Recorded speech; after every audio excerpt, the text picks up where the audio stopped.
Hello, hello mga ka-farming. Welcome to Antonio de Charlie Farm. Ayan. Today, mag-harvest po tayo ng sitaw. Ayan, pakita ko sa inyo yung sitaw, guys. Ayan ang aming sitawan.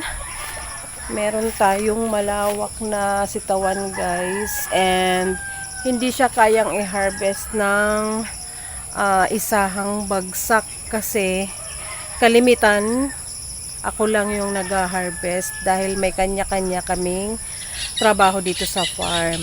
Katulad ngayong umaga, si Papa nagdidilig ng abono or pataba doon sa mga tanim kong sili na nalinisan ko nung isang araw, and ipapakita ko din po yun sa inyo sa vlog.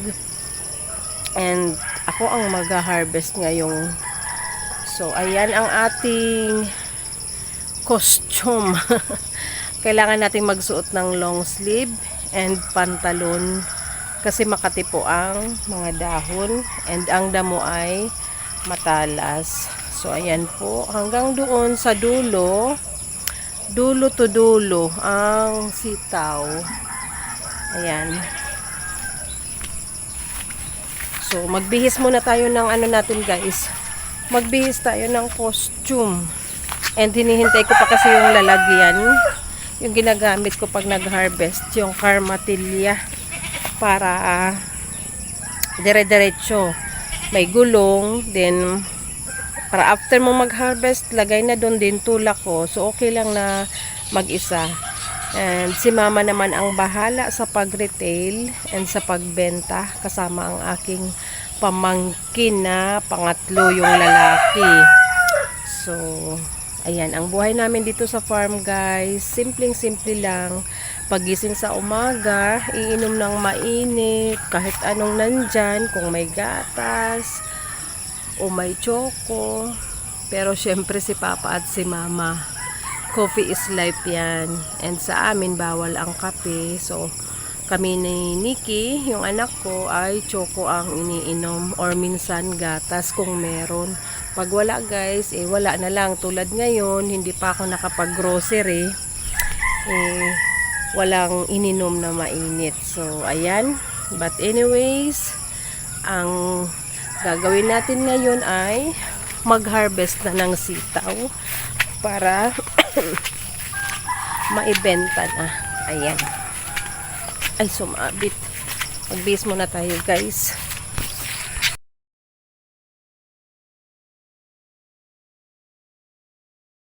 Guys, habang nag-start pala ako ng vlog ko, andito na pala si Mama sa dulo ng mga sitawan, ng mga sitaw. So ayan, nakatatlong line na siya. Akala ko may naiwan ditong hinarvest. Yung pala, nag-start na siyang mag-ani. Ayan, dito na siya sa pangatlong line, guys. Ayun siya sa dulo, oh. And iniwan niya na dito yung kanyang inani. So ako ay dito na rin sa kabila para mas mabilis mag-start na din ako dito, guys, oh. Ayan, sumikat yung araw na, pero balibaliktad na salita ko.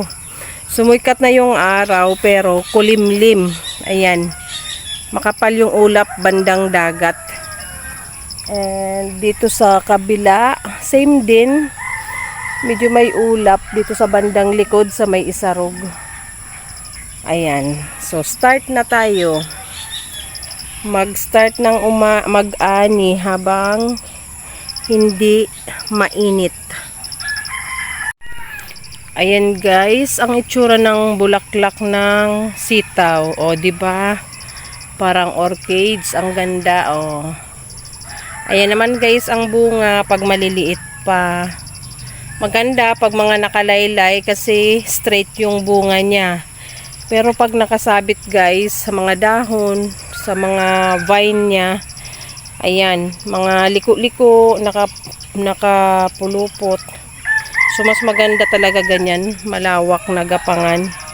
And kung mapapansin nyo, guys, mas magandang magbunga yung manipis ang dahon kisa doon sa kabilang side na makapal ang dahon. Dito sa side na to, guys, Manipis ang dahon kasi halos malapit siya sa mga malalaking kahoy.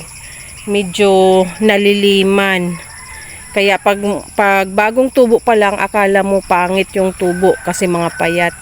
Pero mas magandang magbunga yung kulang sa dahon. Ayan ang bulaklak.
Ayan guys, tigkabilaan kami ni mama ng line para sabay-sabay. Mas mabilis, dalawa ang nag-harvest. Ayan ang tinatawag na tunay na riding and tandem. Ayan, tuloy-tuloy lang. Buti na lang guys, makulimlim. Ayan, mataas na yung araw pero makulimlim. Wag lang umulan ng maaga. Okay na guys, umulan ng gabi kasi kailangan talaga yun ng mga tanim namin. Lalo marami akong tanim ngayon na bagong mga ibang gulay. So, ayan, tutuloy na tayo guys. Ayan ang harvest namin today guys. Malapit na kaming matapos. Mas mabilis talaga guys pag may katulong. Ayan, ilang lines na lang at kami ay matatapos na. And ayan guys ang araw, oh, mataas na pero kulimlim lang. So, hindi masisira ang aming beauty guys na dati nang sira. Ayan, tuloy na namin to guys nang mapilian na and maibenta na. Ayan na guys, tapos na kami. Ayan, last lane, si mama na ang nagtapos.